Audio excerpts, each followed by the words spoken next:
Hello বন্ধুরা, welcome back to my channel. কেমন আছো সবাই? আশা করছি তোমরা সবাই খুব ভালো আছো। কলকাতার আর 5টা স্ট্রিট ফুডের মধ্যে এই ডাল বড়াটা কিন্তু খুবই জনপ্রিয় একটা রেসিপি। তাই আজকে আমি তোমাদের এই ডাল বড়াটাই বানিয়ে দেখাবো। বানানো খুবই সিম্পল। আর তাই ডাল বড়া চলে যাবো রেসিপির দিকে। ডাল বড়া বানানোর জন্য এখানে দেখতে পাচ্ছ আমি 1 কাপের মতো মুগ ডাল ভিজিয়ে রেখেছিলাম। 2 ঘন্টা মতো ভিজিয়ে রেখেছিলাম। 2 ঘন্টা ভিজিয়ে রাখলে এনাফ। খুব ভালোভাবে ডালগুলো কিন্তু দেখছো ফুলে গেছে। এবার আমি ডালটাকে জল ঝরিয়ে নেব।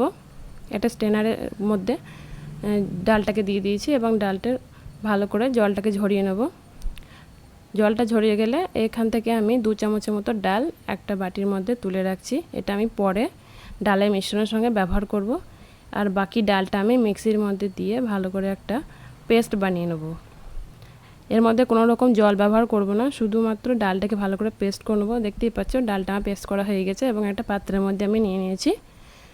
এবার এই ডাল বড়াটা বানানোর জন্য একটা মশলা তৈরি করে নেব। দেখতে পাচ্ছ এখানে আমি 2 চামচ মতো গোটা ধনে নিয়েছি, 1 চামচ জিরে নিয়েছি, 1 চামচ নিয়েছি মৌরি আর 8 থেকে 10টা নিয়েছি গোলমরিচ।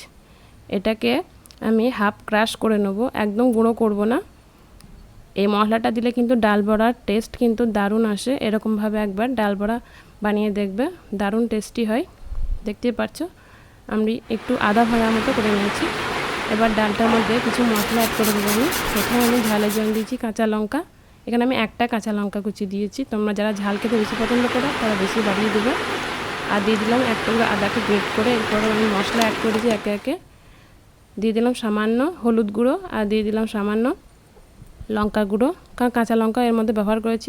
এরপর দিয়ে দিলাম আমি স্বাদ মতো নুন আর দিয়ে দিচ্ছি 2 চামচ যে গোটা ডালটা আমি তুলে রেখেছিলাম মুগ ডালটা, সেটা দিয়ে অ্যাড করে দিলাম। এরপর আমি দিয়ে দিচ্ছি যে মশলাটা তৈরি করে রাখলাম, সেই মশলাটা এখানে 2 চামচ মতো দিয়ে দিচ্ছি। এরপর সমস্ত মশলাগুলোকে হাত দিয়ে ভালো করে ডালের মিশ্রণের সঙ্গে মিশিয়ে নেব। এইভাবে একবার ডাল বড়া বানিয়ে দেখো, দারুণ টেস্টি হয়। আর এই বর্ষার দিনে কিন্তু খুবই ভালো লাগে চায়ের সঙ্গে ডাল বড়া খেতে। তো মাখানো হয়ে গেছে, এবার চলে যাব ভাজার পর্যায়ে।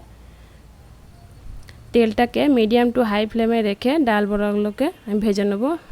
এবার অল্প অল্প করে ছোট্ট ছোট্ট করে বড়ার আকারে দিয়ে আমি একে একে তেলে দিয়ে দিচ্ছি। একবারে যতগুলো আসবে ততগুলো আমি তেলের মধ্যে দিয়ে দিচ্ছি।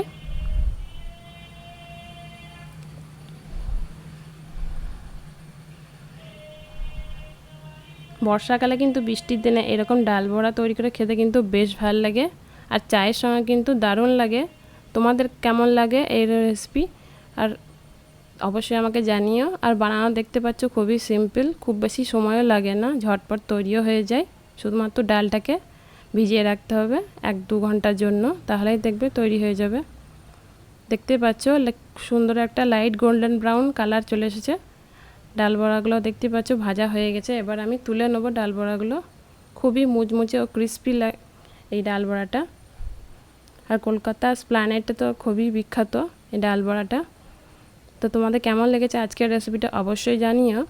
ভালো লাগলে অবশ্যই লাইক, কমেন্ট ও শেয়ার করে রেখো। আর আমার চ্যানেলে যারা নতুন বন্ধু এসেছো তারা অবশ্যই চ্যানেলটাকে সাবস্ক্রাইব করে নিও।